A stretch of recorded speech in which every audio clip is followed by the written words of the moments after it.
Oke, kita lanjutkan Ester yang kedua. Ester bab 2. Saya mau baca 1-4 ya. Sesudah peristiwa-peristiwa ini, setelah kepanasan murka Raja Ahasiweros surut, terkenanglah Baginda kepada Wasti dan yang dilakukannya dan kepada apa yang diputuskan atasnya. Dikatakan sesudah peristiwa-peristiwa ini. Peristiwa apa? Tadi Yeni sudah bilang, antara Ester chapter 1 sama Ester chapter 2 itu berlangsung 4 tahun. Oke? Dan di dalam 4 tahun itu, 2 tahun pertama itu raja konsentrasinya pada berperang. Karena ingat, dia itu mau berperang melawan, menyerbu Greece. Negara Greece ya. Karena dulu papanya kalah. Dan dia sekarang mau serbu. Kayak seperti balas dendam karena kekalahan papanya. Nah, selama 2 tahun pertama mereka perang, mereka mengalami kekalahan. Oke. Setelah pulang, kita sudah tahu, lihat di ayat pertama, raja kayaknya kangen sama Wasti. Jadi kelihatan dari sini, raja itu sebetulnya cinta sama Wasti. Ya. Bukannya cuman nafsu kedagingan, tapi kelihatan dia itu kangen. Kelihatan di sini dia ada rasa cinta kepada Wasti.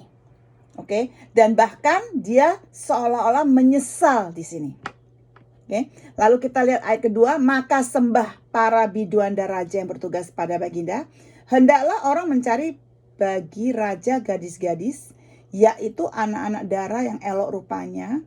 Hendaklah raja menempatkan kuasa-kuasa di segenap daerah kerajaannya, supaya mereka mengumpulkan semua gadis, anak-anak dara yang elok rupanya, di dalam benteng Susan, di balai perempuan, di bawah pengawasan Hegai, sida-sida raja, penjaga para perempuan. Hendaklah diberikan wangi-wangian kepada mereka, dan gadis yang terbaik pada pemandangan raja, baiklah ia menjadi ratu ganti Wasti. Nah, di sini tadi Mega ratu ya, jadi dikawin ini ya, bukan sebagai kayak selir-selir, enggak, ini ratu ya. Hal itu tapi kok ngomongnya supirnya orang dipesenin suruh ya. Siapa itu ngomong ya?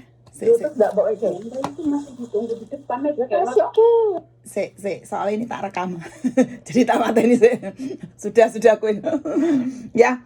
Hal itu dipandang baik oleh raja dan dilakukanlah demikian. Nah, sekarang gini. Itu ingat, counselor-counselornya ada berapa orang? 7 orang kan? Dan counselor-counselor itu melihat raja kangen sama Wasti. Saya rasa counselornya ini ndredeg ya hatinya. Kalau siapa tahu Wasti dipanggil lagi jadi permaisuri, mampuslah kita ini. Ya kan? Karena yang 7 orang counselor itu yang menyarankan raja untuk menurunkan Wasti, yang menyarankan untuk memberitahu, bikin undang-undang supaya istrinya tunduk. Istri-istri itu tunduk sama suami. Lah sekarang 7 orang ini ngeliatin raja, waduh raja kangen mateng kon yo, kangen sama Wasti, jangan-jangan Wasti dipanggil lagi, matilah kita semuanya. Maka itulah 7 orang ini bilang sama raja, ini loh nasihatku pada kamu. Nah raja ini ya kita sudah tahu ceritanya, raja mentaati, nurut sama nasihatnya 7 orang ini. Diumumkanlah di seluruh negeri bahwa gadis-gadis yang cantik itu boleh ikut ya, kontes ya, istilahnya tuh kontes. Saya itu membayangkan itu berapa wanita gadis atau wanita cantik atau gadis cantik itu sembunyi semua. Begitu mendengarkan ada pengumuman bahwa raja ini mau cari wanita-wanita cantik. Loh, kenapa mereka sembunyi? Saya juga bisa membayangkan orang tuanya mereka pasti bilang, diketok sama prajurit, rumah kamu ada wanita cantik. Oh, enggak ada, padahal ada. Orang tua ayah ibu pasti tidak mau anaknya itu dijadikan ikut kecantikan itu, ikut kontes. Kenapa? Sekali kamu masih ikut kontes, kalau kamu kalah, kamu itu tinggal di dalam istana. Kalau kalah, tidak dipilih raja, kamu akan menjadi selir-selir raja seumur hidup. Anak-anak yang cantik-cantik itu tidak bisa kawin, sudah tidak bisa selamanya. Memang begitu peraturannya pada saat itu. Jadi mereka itu bakal tinggal di dalam istana, ya cuma dipanggil raja pada saat raja perlu. Kalau enggak, mereka enggak boleh keluar, selamanya di penjara di dalam istana sana. Jadi belum tentu wanita-wanita itu mau, dan orang tua juga belum tentu mau. Oke, sekali mereka milik raja masuk istana, biarpun tidak terpilih, mereka akan tinggal dan mempunyai kehidupan yang sangat-sangat kesepian. Apakah ini terhormat? Tidak. Apakah ini kebahagiaan? Juga tidak. Sebetulnya masuk kontes itu adalah satu kesengsaraan. Ya. Kita lihat di Amsal 21 ayat 1 dikatakan, hati seorang raja ada di tangan Tuhan, seperti aliran-aliran air di sungai. Tuhan bisa membalikkannya kemanapun dia inginkan. Itu dalam Amsal 21 ayat 1. Nah, bersyukur kita bisa melihat di sini bahwa Tuhan itu duduk di atas tahtanya. Tidak ada satu keputusan pun yang dibuat oleh manusia tanpa seizin Tuhan. Tanpa seizin Tuhan, dan itu semua sesuai dengan rencananya. Baik nasihat counselor yang 7 itu, maupun keputusan raja, maupun Mordekai, maupun semuanya, itu semua atas seizin Tuhan. Bahkan di dalam Daniel ayat 4, Daniel 4 ayat 35 dikatakan, dia melakukan apa yang dia sukai, apa yang dia mau, dengan kekuatannya yang ada di surga dan dengan orang-orang yang ada di bumi.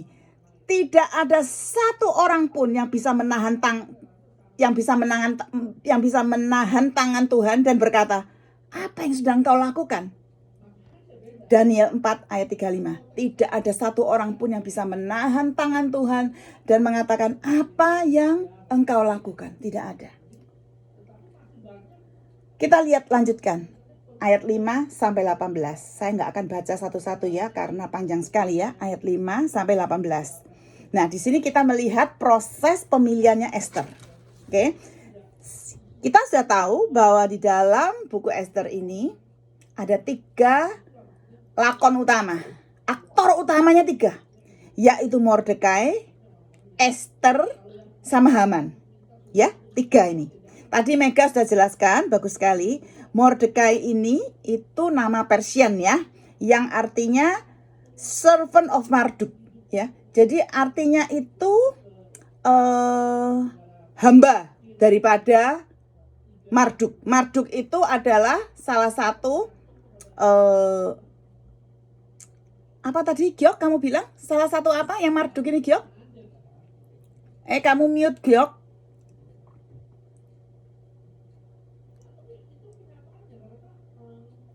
Tuhannya Babylon. Ya, betul. Tuhannya Babylon ya.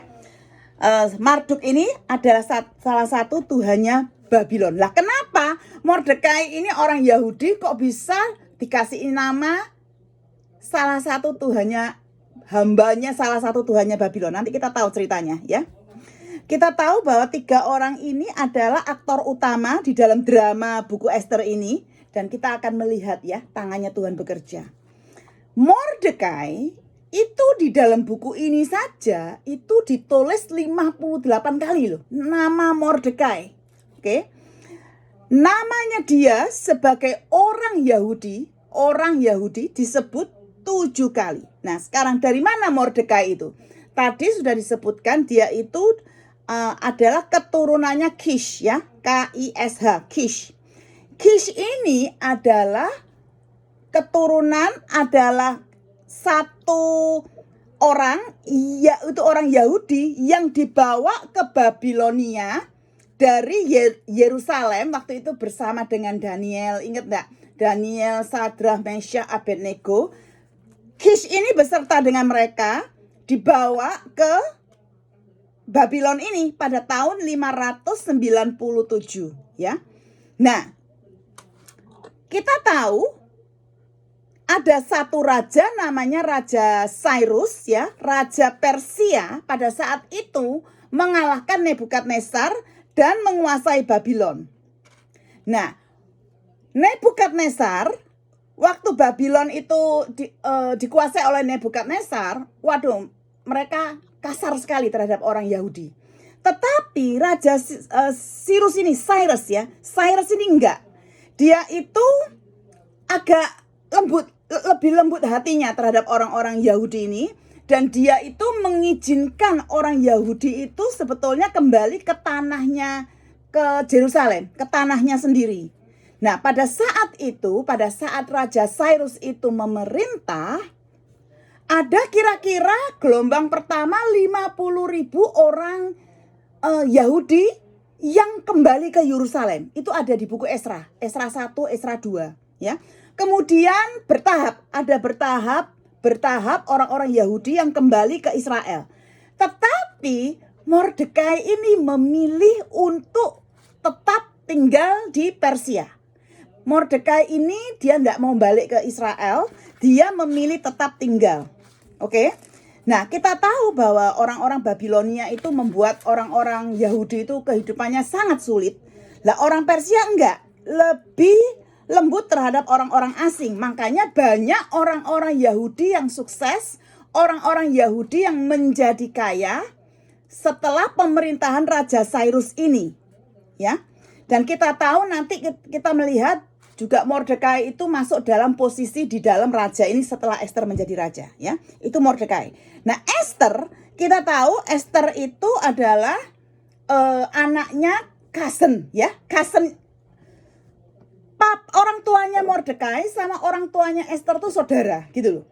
Jadi waktu Esther dilahirkan itu orang tuanya meninggal, jadi Mordekai ini yang mengambil anak. Padahal Mordekai ini sebetulnya cousinnya. Dan mengambil dia sebagai anak perempuannya. Ada di ayat yang ke-15 ya. Esther punya nama Persia juga, yaitu Esther. Yang tadi Mega sudah bilang, yang artinya bintang. Dia punya nama Hebrew ya. Nama Yahudi yang namanya Hadassah. Hadassah itu artinya myrtle. Saya nggak tahu bahasa Indonesianya apa ya myrtle. Bunga. Oh, bunga ya. Myrtle itu bunga ya. Nah, flower ya. Nah, dikatakan memang dia itu cantik. Betul enggak? Dia itu cantik. Kalau Alkitab bilang dia itu cantik, berarti benar-benar dia itu cantik. Oke? Nah, tapi sekarang ini ada problem. Mari aku kepengin diskusi bersama. Ada satu problem ya. Kita tahu salah satu kunci di dalam chapter 2 ini dikatakan bahwa orang-orang di Susan itu tidak tahu loh kalau mereka itu orang Yahudi. Bahkan tadi sudah dibaca 2 kali ayatnya 2 kali bahwa ayat mana tadi ya? Mereka itu menyembunyikan identitasnya, betul nggak? 2 kali disebut, berturut-turut 2 kali disebut. Jadi orang-orang di daerah Susan itu tidak tahu kalau Mordekai sama Esther itu orang Yahudi. Bahkan kita melihat kalau kita baca di chapter yang ketiga ayat 4. Ayo kita masuk chapter ketiga ayat 4. Oke, chapter 3 ayat 4. Setelah mereka menegur dia berhari-hari dengan tidak didengarkannya juga, maka hal itu diberitahukan merekalah kepada Haman untuk melihat apakah sikap Mordekai itu dapat tetap. Sebab ia telah menceritakan kepada mereka bahwa ia orang Yahudi. Nah, baru di chapter 3 ini ketahuan bahwa dia itu orang Yahudi. Sebelumnya itu tidak ketahuan. Bahkan raja baru tahu kalau Esther itu orang Yahudi itu nanti di chapter yang ketujuh. Nanti itu di chapter yang ketujuh. Jadi selama ini mulai dari chapter ketiga sampai chapter ketujuh itu raja belum tahu. Padahal orang-orang di dalam istana sudah tahu kalau dia itu orang Yahudi. Hanya raja yang belum tahu. Nah sekarang ada problem. Ayo kita diskusi soal problemnya. Ada beberapa problem.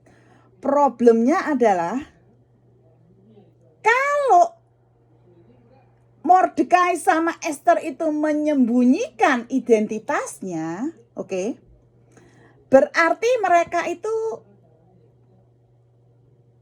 makannya itu nggak makanan kosher dong. Tahu ya kosher itu ya? Hah? Ya kan?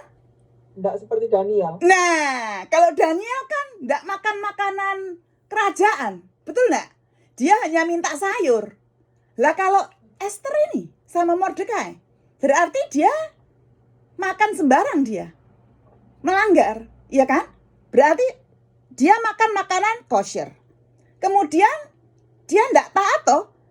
Dia apakah taat atau enggak sama hukum Musa pada saat itu? Kalau dia taat, loh ketahuan ini dia orang ketahuan orang ini orang Yahudi ini kok lain sendiri nih.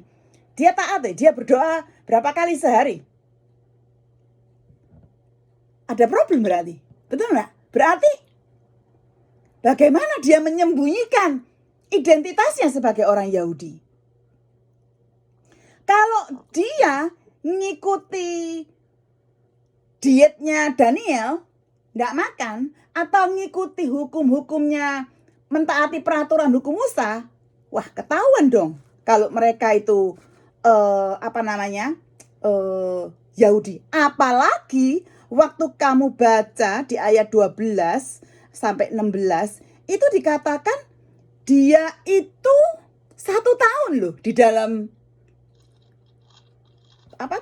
preparation ya, persiapan untuk menjadi ratu itu berapa tahun? 1 tahun loh. Berarti dalam 1 tahun itu tidak ada orang yang tahu. Berarti dia itu seolah-olah kalau orang Kristen itu tidak berdoa, tidak ke gereja, tidak ikut Bible study, tidak ikut persekutuan seperti orang-orang lainnya. Hidup dalam penyamaran. Lah iya itu loh, hidup dalam penyamaran. Ayo, kalau saya tanya itu salah enggak? Menyembunyikan identitas. Salah enggak? Apalagi dia itu mulai dari jadi ratu, oke? Mulai dari jadi ratu nantinya sampai ketahuan Haman itu mau bunuh Israel itu 4 tahun. Jadi selama dia dipersiapkan menjadi ratu itu 1 tahun, menjadi ratunya 4 tahun sampai ketahuan dia itu Israel. Itu total 5 tahun. Berarti 5 tahun dia enggak doa, enggak makan makanan kosher, enggak mentaati hukum Taurat. Ayo gimana itu kalau menurut saudara? Apakah menyembunyikan identitas adalah sesuatu yang berdosa? Tidak. Tidak juga. Ya. Kalau tidak ada orang yang bertanya kepada mereka diam aja loh. Oh, enggak ada yang nanya kok. Bener nggak? Kecuali kalau ditanya, kamu orang Yahudi enggak? Kalau ditanya orang, lalu dia bilang, oh bukan. Nah itu berbohong, itu berdosa. Betul enggak? Dosa. Iya. Tapi selama tidak ada orang nanya, ya dia diem aja. Dosa enggak? Oh dia enggak bohong kok. Oh dia cuma diem. Iya. Ngerti ya? Kecuali kamu ditanya, terus kamu bohong, ya itu berdosa. Tapi kayaknya itu enggak ada orang yang tanya. Kayaknya loh ya. Kayaknya ini. Karena kita enggak melihat. Enggak melihat di sini. Ya. As long as nobody ask them, selama tidak ada orang yang bertanya, Mordekai dan Esther itu punya hak kok untuk menyembunyikan identitas dirinya. Mereka punya hak. Oke? Nah sekarang, ini yang luar biasanya ini. Tuhan, kamu kenapa ya make orang yang seolah-olah tidak setia? Loh, bukan tidak setia loh, maksudnya kalau dilihat dari 5 tahun ini Mordekai ndak berdoa, makan-makan ndak ya ndak dikatakan dia ndak berdoa, tapi setidaknya dia seolah-olah seperti orang biasa yang tidak ke gereja, tidak ikut persekutuan, yang ndak ada bedanya lah antara dia sama orang-orang Persia, ndak ada bedanya. Nah sekarang yang pertanyaannya saya sendiri gini, loh Tuhan, kamu itu memakai orang-orang kayak Mordekai dan Esther ya Tuhan ya. Tuhan ini bukan cuma memakai orang yang setia berdoa kayak Daniel, tetapi orang yang tidak setia kayak Mordekai sama Esther pun Tuhan pakai. Nah di sini luar biasanya Tuhan. Kita selalu berpikiran bahwa Tuhan itu memakai orang-orang Kristen. Tapi kita melihat Tuhan pun bisa memakai orang kafir. Buktinya Raja Cyprus ya. Cyrus ya. Raja Cyrus ini dari Persia dipakai oleh Tuhan untuk memulangkan orang-orang Israel. Yang kedua, Tuhan juga memakai Mordekai dan Esther, bukannya yang rohani-rohani yang seperti Daniel. Yang ketiga, Tuhan pun memakai orang-orang seperti Daniel yang taat dan berdoa terus. Jadi kesimpulannya, Tuhan itu bisa memakai siapa saja untuk supaya rencananya itu terjadi. Oke? Nah sekarang ada hal yang lebih serius lagi loh. Ada hal yang lebih serius lagi yang perlu kita pikirkan. Lifestyle-nya mereka. Lifestyle-nya Mordekai sama Esther. Lah, Mordekai ini katanya orang Yahudi. Kok menjerumuskan Esther masuk ke dalam kontes? Sudah tahu kalau kalah si Esther ini bakal selamanya di dalam loh. Loh, iki pamannya apa nih kok seolah-olah menjerumuskan? Ya, iya kan? Yang kedua, problem lainnya, loh, ini kalau hukum Musa itu melarang perkawinan campuran loh. Di dalam Keluaran 20 ayat 14, hukum Musa itu melarang perkawinan campuran. Sampai kita tahu Ezra sama Nehemia itu deal sama ini menegur perkawinan campuran ya. Tapi ini Mordekai sudah tahu kalau raja ini orang kafir, maksudnya orang jental. Loh kok Esther ini malah disuruh kawin sama, sudah tahu dia Yahudi harusnya milih Yahudi, kok disuruh kawin ikut raja ini. Maksudnya kontes mencari permaisuri. Ayo, kalau dikorban loh kok. Loh makanya, iya kan? Sepertinya Mordekai itu punya tujuan pribadi. Lah kita enggak tahu toh, iya toh? Apa kok seolah-olah dikorbankan ini sing namanya? Ini keponakan yang sudah taat, yang sudah baik, sudah lugu, loh dikorbankan seolah-olah begitu. Iya kan? Politik. Tapi sekali lagi kita melihat Tuhan ini campur tangan loh di dalam kesalahannya manusia, kekeliruannya manusia. Manusia suka bikin kesalahan, kekeliruan, ya kan? Kita melihat Tuhan bekerja dalam segala hal untuk kebaikan ya. Nah itu dia, untuk kebaikan bagi dia. Jadi opportunity ya. Iya ya, Roma 8:28. Allah turut bekerja di dalam segala sesuatu untuk mendatangkan kebaikan bagi orang-orang yang mengasihi Dia, orang-orang yang sudah dipilihnya, ya. Baca terus sampai ayat 30. Jadi kadang-kadang memang itu kesalahan suami, memang kesalahan kita, atau mungkin kesalahan anak, sehingga bisa juga kan karena kesalahan seorang suami dampaknya ke istri dan anak, ya kan?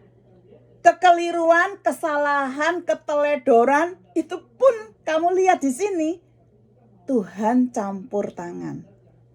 Waduh, waktu saya belajar gini, wah Tuhan, benar-benar. Kalau kita mengerti karakter Tuhan di sini, kita enggak, ya mungkin kita bisa kalau itu kesalahan suami, kita bisa menyalahkan suami. Tapi enggak parah-parah banget kok. Karena kita tahu Tuhan itu yang campur tangan. Ngerti ya? Enggak parah-parah banget kok kejengkelan sama suami. Karena kita tahu semuanya itu campur tangan. Ya. Nah, sekarang kita melihat ayat 8 dan 9. Ini ada orang yang namanya Hegai. Hegai ini juga dipakai sama Tuhan. Kamu lihat di sini setiap tokoh-tokoh di dalam bab 2 ini dipakai sama Tuhan. Mari kita baca ayat 8 dan ke-9. Maka sembahaman kepada Raja Ahasiweros. Sebentar, maaf. Ini kok chapter 3. Chapter 2 ya. Ayat 8. Setelah titah dan undang-undang raja tersiar dan banyak gadis dikumpulkan di dalam benteng Susan, di bawah pengawasan Hegai, maka Ester pun dibawa masuk ke dalam istana raja. Di bawah pengawasan Hegai, penjaga para perempuan. Maka gadis itu sangat baik pada pemandangannya dan menimbulkan kasih sayangnya. Sehingga Hegai segera memberikan wangi-wangian dan pelabur kepadanya. Dan juga 7 orang dayang-dayang yang terpilih dari istana raja. Kemudian memindahkan dia dengan dayang-dayangnya ke bagian yang terbaik di dalam balai perempuan. Nah, sekarang kita melihat di sini. Kamu ingat Yusuf? Yusuf ingat? Di tanah Mesir? Yusuf itu mendapatkan favor di tanah Mesir. Ingat ya? Ya. Terus kita ingat Daniel enggak? Daniel juga mendapatkan favor di hadapan Raja Nebukadnezar. Bahkan di negeri Babilonia, Daniel mendapatkan favor. Sama dengan Esther. Dia mendapatkan favor di benteng Susan ini. Kita tahu siapa Hegai itu. Mari kita lihat. Hegai itu seorang yang bukan Yahudi. Dia adalah seorang Gentile, bukan Yahudi. Dia punya pekerjaan itu adalah menyiapkan segala sesuatu yang menyenangkan buat raja. Dia menyiapkan segala sesuatu yang menyenangkan buat raja. Dia itu belum mengenal dan tidak mengenal Allah orang Israel. Tetapi dia itu di sini punya satu role yang penting. Kenapa role-nya penting? Karena dia juga dipakai Tuhan untuk menjalankan rencana Allah. Ya. Jadi kamu lihat di sini, Tuhan itu bisa memakai raja, bisa memakai orang Yahudi tapi yang enggak taat-taat banget seperti Mordekai dan Esther. Tuhan bisa memakai orang bukan Yahudi untuk rencananya terjadi. Nah, sekarang kita tahu kalau Hegai itu punya tugas untuk apa? Mempersiapkan Esther, oke? Mempersiapkan Esther apa? Bagaimana tata cara kalau ketemu raja, ya? Kamu nanti harus makannya gimana? Tadi siapa bilang John Robert Power? Saya ini gurunya John Robert Power loh dulu di Indonesia. Saya bagian kecantikan rambut. Waduh. Bagus. Saya 3 tahun ngajar di John Robert Power sebelum pindah ke Amerika. Ya. Jadi iya waktu kamu bilang John Robert Power saya ingat. Oh iya ya, ini benar-benar ya diajari tata cara makan, tata cara bertemu raja. Bukan hanya begitu saja. Dia juga dimandikan dengan kosmetik, dengan parfum, makanan, mungkin mandi lolor, mandi susu. Seperti seorang mempelai wanita yang bersiap-siap untuk menikah, ya kan? Kalau kita dulu menikah apa? Cuci muka ke salon, ya, facial berapa kali, ya. Terus pedicure, manicure, terus pijet, mandi, waduh yang wangi-wangi, mawar melati dan lain-lain lah. Saya enggak mengerti. Itu satu persiapan supaya wangi di mata raja. Oke. Mari kita melihat apa yang dimaksud dengan wangi-wangian ini. Ya. Dikatakan di ayat yang ke-12, bentar ya, ayat ke-12 aku baca ya. Tiap-tiap kali seorang gadis mendapat giliran untuk masuk menghadap Raja Ahasiweros. Ya. Dan sebelumnya ia dirawat menurut peraturan bagi para perempuan selama 12 bulan. Sebab seluruh waktu itu digunakan untuk pemakaian wangi-wangian, 6 bulan untuk memakai minyak mur, dan 6 bulan lagi untuk memakai minyak kasai, serta lain-lain wangi-wangian perempuan. Oke.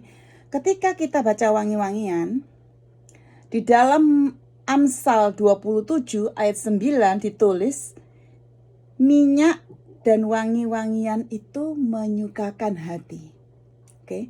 Minyak dan wangi-wangian itu menyukakan hati. Menggambarkan apa minyak dan wangi-wangian ini? Menggambarkan karakter. Karakter yang menyukakan hati. Oke. Terus mereka bukan hanya mandi. Kemarin ini saya waktu sharing di grup Selasa, ya, mandi, ganti baju. Mandi itu di dalam Mazmur 51 ayat 3 sampai 4 mengatakan bahwa kita dibersihkan dari dosa kita, disucikan dari dosa kita. Oke.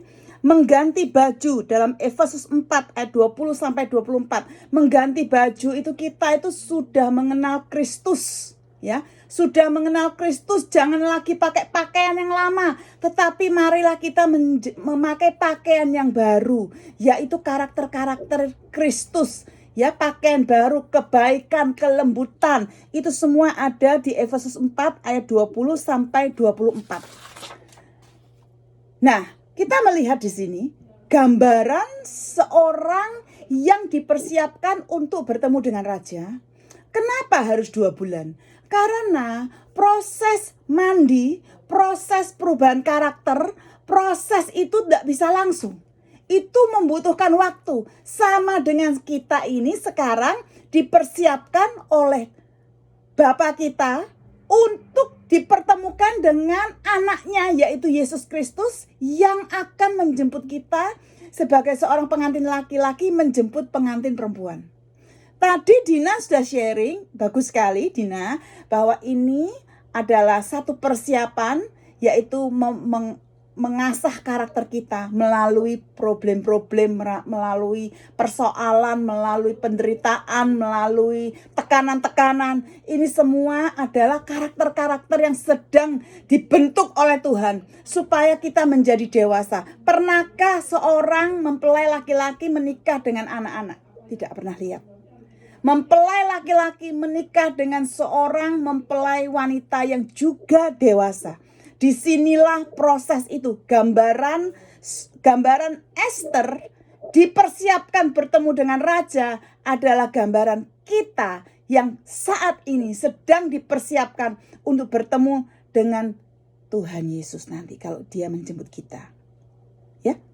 Nah, sekarang kita melihat Tuhan itu luar biasa.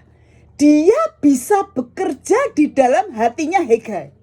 Di dalam hatinya Hegai loh, ya. Hegai ini yang merawat dia 1 tahun. Kok bisa Hegai ini menaruh kasih sama dia? Bisa ada favor. Itu juga pekerjaan Tuhan, ya. Kita tahu bahkan sampai hari ini pun Tuhan juga bekerja di dalam hati orang-orang sekitar kita, di dalam hati kita, di tempat-tempat di mana kita berada, meskipun kita tuh tidak tahu dan kita tuh merasa seolah-olah Tuhan itu absen, padahal dia itu ada. Oke? Nah, kita melihat di sini karena penyediaan Allah, kalau bahasa Inggrisnya itu the providence of God. Karena penyediaan Allah, kita lihat di sini Hegai itu memberikan Esther apa? Special treatment. Jadi treatmentnya untuk Esther ini lain dengan treatment-treatment yang lain. Esther ini sudah ada 7 dayang-dayang, bayangkan. Sudah ada 7 dayang-dayang. Jadi dikasih special treatment. Dan ini pun adalah campur tangan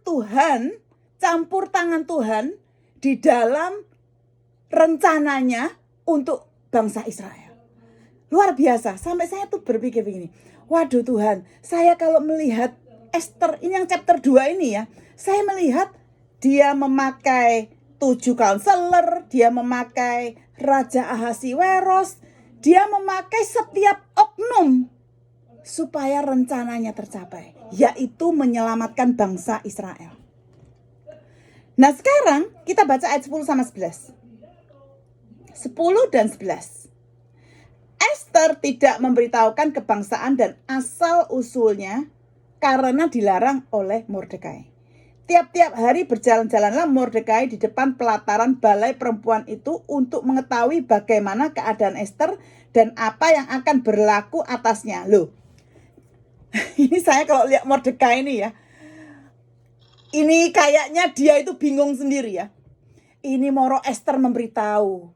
Moro Ester itu memberitahu dia punya asal usul. Tapi jadi di antara mengasihi Ester dan antara punya tujuan pribadi, saya juga nggak tahu tujuan pribadinya dia itu apa. Padahal jelas-jelas orang Yahudi itu nggak boleh kawin sama orang yang bukan Yahudi. Jadi dia itu kayak dorong Ester gitu loh. Jadi saya percaya di dalam hatinya dia itu pasti ada namanya manusia ya. Punya motivasi sendiri, tapi tahu Tuhan nggak boleh. Jadi kayak berlawanan. Jadi dia jalan-jalan itu putar-putar bolak-balik di depan pintunya pelataran balai perempuan. Perasaan saya dia itu pasti antara feel guilty ya. Pasti kayak begitu ya. Aduh, saya makanya melihat di sini kelemahan. Sekali lagi di sini kita lihat kelemahannya manusia. Oke, kita melihat kelemahannya manusia. Kemudian kita juga melihat pada saat itu banyak orang-orang yang juga tidak suka orang Yahudi. Yang namanya itu anti-Semitism, ya, anti-Semitism, ya. Banyak orang-orang yang tidak suka orang Yahudi. Makanya pada saat itu lebih baik tidak ngomong, ya. Lebih baik menyembunyikan. Oke. Nah, sekarang kita melanjutkan ayat 12 sampai 18. Aku bisa bayangkan, itu kalau nggak salah yang tadi siapa yang bilang? Berapa ratus wanita yang ikut? Siapa yang tahu tadi? Ada yang ngomong tadi? Saya dengar 1.600. 400 Nah, kamu bilang 400 wanita. ya, Nancy bilang 1.600, Yeni bilang 400, yang aku pelajari juga 400. Ya. Karena nggak semua wanita mau loh ini, ingat. Nggak semua wanita cantik mau karena begitu masuk istana udah selamanya di dalam, ya. Bayangkan kamu, apa enggak ini seandainya ini raja lagi duduk ini ya. Gadis pertama dia bosen sampai 50 aja sudah gede-gede kepala dia kok sama semua gitu mungkin ya. Di hadapan dia sama semua ya. Dia sampai sudah melenger gitu ya. Tapi begitu Ester dibawa masuk ya. Begitu Ester dibawa masuk, dia sudah memenangkan hati raja. Sebetulnya dia bukan hati raja saja. Sejarawan pada saat itu mengatakan dia sudah memenangkan hati setiap orang. Dia sudah memenangkan hati setiap orang. Dan ketika raja melihat dia, raja itu responnya sangat antusias. Karena dia itu lain daripada yang lain. Di antara 400 itu dia yang lain daripada yang lain. Dan akhirnya raja itu merasa dia sudah menemukan penggantinya Vasti. Oke. Waktu kita baca ada ayat yang mengatakan raja mencintai Ester. Bukan berarti raja itu jatuh cinta pertama kali pada Ester. Enggak. Ya, bukan berarti raja itu kesengsem terus cinta-cinta sama Ester. Enggak. Tetapi itu artinya sekarang raja itu hatinya sudah tertarik pada Ester ya. Nah, kita di sini melihat lagi seperti tadi yang saya bacakan di dalam Amsal 21 ya. Amsal 21 ayat 1. Hati raja ada di tangan Tuhan. Seperti air di sungai. Tuhan memutarkannya kemanapun dia maui. Ya, hati raja ada di dalam tangan Tuhan. Di sini kita melihat Ester itu memiliki kecantikan yang luar biasa. Tidak seperti yang tadi dibacakan di 1 Petrus 3 ayat 1 sampai 6. Kecantikannya berupa perhiasan-perhiasan. Betul enggak? Di 1 Petrus 3. 1 Petrus 3 ya. Kecantikannya berupa perhiasan, giwang-giwang, anting-anting. Tapi Ester ini tidak. Kecantikannya dia itu benar-benar dari dalam ya. Kecantikannya itu sampai membuat raja sedemikian pula, sedemikian maksudnya takjubnya. Sampai dia itu bikin another banquet ya. Ini banquet ya, perjamuan. Ini perjamuan yang keempat ya. Dia bikin perjamuan. Perjamuan ini luar biasa. Di sini kelihatan raja itu hatinya senang. Bukan hanya senang, tetapi dia sangat generous ya. Dia sampai mengundang orang-orang yang biasa-biasa. Dia mengatakan, memproklamasikan bahwa hari pengangkatan Esther sebagai permaisuri dia adalah national holiday pada saat itu. Semua libur. Oke? Bukan hanya semua libur, raja pada saat itu memberikan hadiah kepada rakyatnya. Raja memberikan hadiah kepada rakyatnya seperti mereka pesta itu tahun Jubili. Oke? Tahun Jubili. Orang-orang yang bayar pajak di cancel semua, ya. Terus yang namanya budak-budak atau yang namanya hamba-hamba dibebaskan pada saat itu. Terus pekerja-pekerja dikasih liburan, dikasih vacation, libur semuanya. Karena Raja Ahasiweros mau semua orang happy, semua orang senang menyambut ratunya yang baru ini. Wow, ini tadi seperti gambaran yang tadi Meai katakan. Kalau raja ada favor, Tuhan Yesus ada favor kepada kita. Ya, pajak dibebaskan, belenggu yang terikat dibebaskan. Rantai-rantai dibuka, terlepas semua, sakit penyakit disembuhkan, kutuk-kutuk dipatahkan, ya. Karena raja mau menyambut ratunya ini. Tuhan mau menyambut anak-anaknya. Kita yang dulu bukan anaknya. Sekarang kita beroleh kemurahan dan memanggil dia Aba Bapa. Oke? Nah sekarang kita melihat ayat 19 sampai ke 23. Kita melihat gara-gara Esther ini jadi permaisuri, Mordekai juga. Kita lihat ayat 19. Mordekai ternyata juga duduk di posisi yang luar biasa. Ya. Mordekai itu duduk di pintu gerbang istana raja. Ayat 19 ditulis ya. Kita tahu pada zaman dulu, apalagi di negara timur pada saat itu, pintu gerbang itu adalah tempat yang penting, yaitu untuk mengadili, untuk mengadakan perdagangan. Itu penting sekali ya, transaksi bisnis, pengadilan, apa keputusan-keputusan tertentu ada di pintu gerbang. Dan kita melihat di sini bahwa Mordekai duduk di pintu gerbang, berarti dia salah satu orang yang penting di sana. Oke. Kita melihat nantinya kita melihat bagaimana Ratu Esther ya. Sekarang dia namanya Queen Esther ya, bukan Esther lagi ya, Queen Esther ya. Queen Esther ini dia sangat, bayangkan, Mordekai yang tadinya kan cuman orang biasa, jalan-jalan kebingungan. Ini adalah cara Esther yang pertama yang bisa mempengaruhi sang raja sehingga pamannya ini bisa naik pangkat duduk di pintu gerbang. Kamu lihat di sini, Esther, ya. Ini adalah cara pertamanya dia mempengaruhi raja sehingga kasannya bisa duduk di pintu gerbang. Nah, kita melihat waktu saya melihat Esther sama Nikodemus, Esther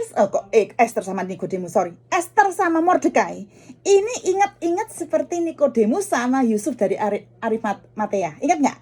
Nikodemus sama Yusuf dari Arimatea itu disebut secret disciple, murid-murid Tuhan yang secret. Kenapa? Ternyata mereka diam-diam sudah menyiapkan kuburan bagi Tuhan Yesus. Mereka diam-diam sudah menyiapkan rempah-rempah untuk tubuhnya Yesus yang sudah mati pada saat itu. Ternyata yang namanya Nikodemus diam-diam dia sudah menghadap ke Pontius Pilatus. Aku mau mengambil tubuhnya Yesus. Jadi ini seperti secret disciples. Sama dengan Mordekai dan Esther. Diam-diam dipakai sama Tuhan, seolah-olah ini orang tadinya bukan orang penting, tetapi dipakai sama Tuhan, didudukkan di satu jabatan yang penting, dipakai sama Tuhan untuk pekerjaan yang sangat spesial yang akan segera mereka lakukan. Nanti kita akan lihat di chapter yang ketiga. Oke? Nah, seperti seperti kita ketahui bahwa di dalam ayat-ayat selanjutnya kita baca di pada waktu itu ayat 21, ketika Mordekai duduk di pintu gerbang istana raja, sakit hatilah Bigtan dan Teres, 2 orang sida-sida raja yang termasuk golongan penjaga pintu.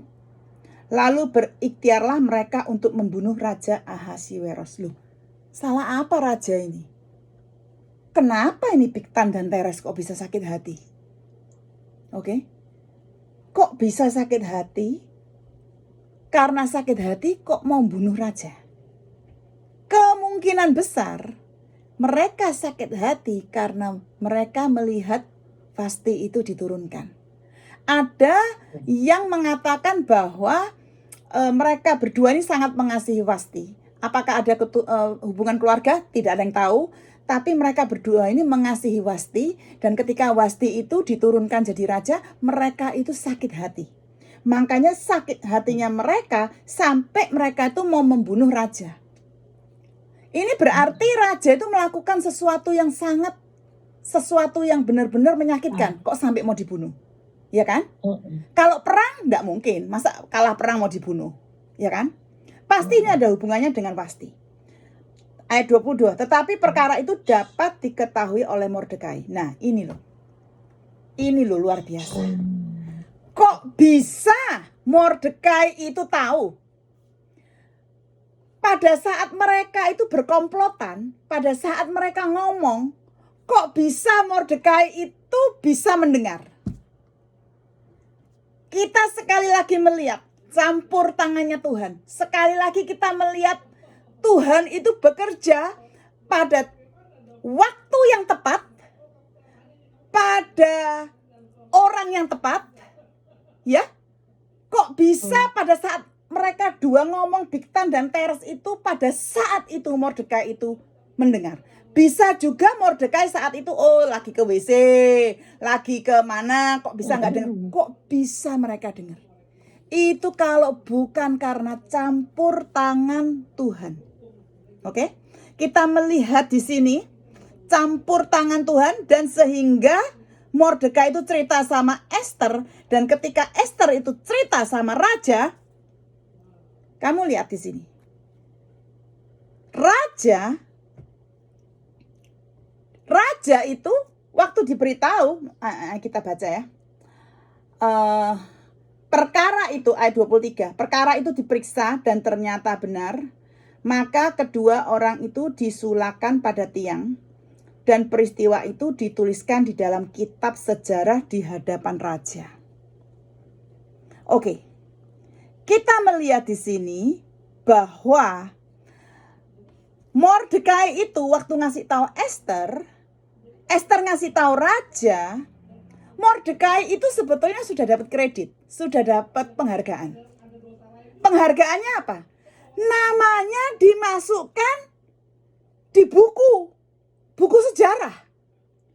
Kalau bukan orang yang penting, kalau bukan peristiwa penting, nama itu tidak akan dimasukkan ke dalam buku sejarah.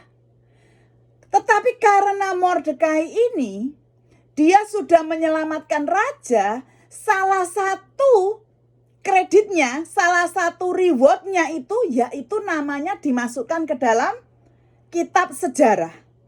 Oke? Dan nanti kita melihat perkara ini 4 tahun kemudian, buku ini yang namanya Mordekai ada di dalam ini memegang peranan penting bagi terkuaknya satu rahasia. Tapi seolah-olah sekarang ini, ini sudah menyelamatkan raja kok cuma dimasukkan ke dalam buku sih. Mbok ya diiring-iring, diarak-arak, dikasih penghargaan, dikasih piala, diumumkan, ini loh pahlawan sejati yang sudah menyelamatkan aku. Kok enggak digitukan? Cuma namanya saja yang ditulis di dalam. Nah, saya percaya sebagai seseorang biasa, kalau saya sudah melakukan sesuatu untuk raja, terus cuman enggak dikasih reward, enggak dikasih apa-apa, kok rasanya enggak fair ya? Saya ini sudah melakukan sesuatu. Banyak anak-anak Tuhan sudah melayani Tuhan, sudah melakukan banyak untuk orang lain, melakukan banyak buat gereja, tapi seolah-olah tidak pernah dilihat sama pendetanya, tidak pernah dilihat oleh orang-orang lain, tidak pernah mendapatkan penghargaan. Itu seolah-olah kecewa. Kok orang lain yang tidak melakukan apa-apa kok dikasih penghargaan? Kok aku yang melakukan apa-apa kok tidak? Seperti kecewa. Tapi ingat, hidup kita ini belum selesai. Sama dengan cerita Esther belum selesai. Tuhan belum selesai dengan kita. Kemungkinan besar Tuhan juga menguji kita. Saat itu kemungkinan besar juga Tuhan sedang menguji Mordekai. Kalau namamu tak tulis di buku saja, ya apa perasaan kamu? Saya mau menguji kamu. Seolah-olah seperti itu. Oke? Sama dengan kita. Kita sering diuji begitu. Tapi ketahuilah, Tuhan tidak pernah tidur. Malam tidur dia tidak pernah tidur. Kita tidur dia tidak pernah tidur. Karena apa yang kita lakukan sedikit pun, apapun itu kita lakukan, baik itu yang baik ataupun motif yang jahat atau motif yang baik atau motif untuk Tuhan, itu semua Tuhan melihatnya. Oke? Kita tahu di sini Mordekai tidak menerima penghargaan secara umum. Namanya saja ditulis. Tapi kita tahu, oke, di dalam Amsal 13 ayat 21 ditulis. Orang jahat, setan itu mengejar orang yang berdosa. Tetapi orang yang melakukan kebenaran pasti akan mendapatkan balasan, ya. Amsal 13 ayat 21. Nah, sekarang seperti tadi Mega bilang, akhirnya orang itu, Bigtan dan Teres itu disulakan pada tiang, digantung di tiang. Tadi Mega cerita bahwa asal usul kayu salib itu adalah dari Persia. Saya akan menambahkan sedikit ya. Memang di Persia itu pada saat itu sudah biasa kalau hukuman mati itu digantung di tiang, ya, tiang kayu, udah biasa. Tetapi kalau kita melihat untuk orang-orang Yahudi itu sebetulnya adalah hukuman itu adalah dilempari batu, bukan digantung. Oke? Hukuman mati itu adalah dilempari batu. Itu di dalam kitab Ulangan. Tetapi orang Yahudi, oke, kalau mau membunuh, gini ya, orang Yahudi hukumannya pada saat itu kan dilempari batu ya. Tapi di dalam Ulangan 21 ayat 22 sampai 23 dikatakan bukan saja kalau ada hukuman mati, tetapi hukuman mati yang mempermalukan. Oke, hukuman mati yang mempermalukan itu boleh digantung di satu pohon sampai matahari terbenam. Itu ada hukumnya. Di dalam Ulangan 21 ayat 22 sampai 23. Jadi, sekali lagi saya sebutkan, hukuman mati orang di dalam perjanjian lama itu adalah dilempari batu. Tapi ada hukum yang mengatakan kalau mau mempermalukan orang yang dihukum mati, itu harus digantung juga di atas pohon sampai disalibkan ya, di atas pohon sampai matahari terbenam. Jadi, kita melihat Tuhan Yesus bukan saja dia tidak dirajang batu loh hukuman matinya, tapi dipermalukan sedemikian rupa buat saudara dan saya. Nah, sekarang saya mau ceritakan soal karakter Tuhan di sini, oke? Karakter Tuhan itu apa? Timing Tuhan itu perfect ya. Tuhan tidak pernah menyia-nyiakan perbuatan baik. Tuhan tidak pernah menyia-nyiakan apa yang kita lakukan. Kita merasa seolah-olah sia-sia, tapi tidak pernah Tuhan itu. Di sini kita melihat cara kerjanya, the providence of God. Kalau bahasa Indonesianya itu providence itu enggak cocok ya, pemeliharaan Tuhan loh. Padahal providence of God itu campur tangan Tuhan yang dahsyat loh. Saya enggak tahu bahasa, waktu saya lihat di Google Translate, the providence itu pemeliharaan. Tapi sebenarnya bukan pemeliharaan. Di sini adalah campur tangan Tuhan yang dahsyat, yang di dalam setiap event, di setiap detail, bukan hanya event, detail, dalam setiap oknum-oknum manusianya. Di sini kita melihat itu karakter Tuhan. Untuk apa? Untuk supaya rencananya itu terjadi. Oke? Nah, kita melihat di sini di dalam providence-nya Tuhan, kita melihat dia mengizinkan Mordekai mendengar soal plot pembunuhan raja. Kita melihat Hegai juga dipakai punya favor terhadap Esther. Kita melihat raja yang rindu sama Wasti. Oke. Kita melihat 7 penasehatnya. Semuanya di chapter 2 ini sebetulnya. Ini di chapter 2 setiap oknum ini adalah oknum sebetulnya yang dipakai sama Tuhan. Waktu saya belajar ini saya gini, aduh Tuhan, aku tidak usah khawatir ya Tuhan ya. Saya tidak usah khawatir. Saudara, yang saya sering mikirkan tuh anak-anak saya. Oke, anak-anak saya semua sudah keluar dari rumah, sudah punya rumah tangganya masing-masing. Saya tahu mereka ke gereja, saya tahu anak saya ikut ambil bagian dalam pekerjaan-pekerjaan di gereja. Tapi kan tidak cukup di situ aja. Yang namanya orang tua kan mikir, aduh Tuhan, kita mendapat belajar Bible study seperti ini. Anak-anakku dapat enggak Tuhan ya di gerejanya ya. Aduh Tuhan, bagaimana kehidupan mereka berjalan bersama Engkau. Saya selalu berdoa, selalu memikirkan mereka. Tapi waktu saya baca ini, aduh Tuhan, saya enggak khawatir lagi Tuhan. Wong Mordekai sama Esther aja yang 5 tahun ya. Enggak makan kosher, makanan kosher ya. Mau kawin-kawin sama orang Gentile ya. Itu aja juga Tuhan pakai untuk rencananya. Tuhan selamatkan. Tuhan, saya terlalu khawatir Tuhan. Ampuni aku Tuhan. Aku belajar ini sebetulnya untuk pribadi saya sendiri. Jadi dari sini kita bisa melihat karakter Tuhan. Kalau kita mengerti karakter Tuhan, sudah tidak ada khawatir dalam hati kita. Apapun yang terjadi, hal-hal yang kecil, kita tahu Tuhan turut campur tangan dalam segala sesuatu untuk kebaikan bagi anak-anak yang mengasihi Dia. Amin, saudaraku. Amin.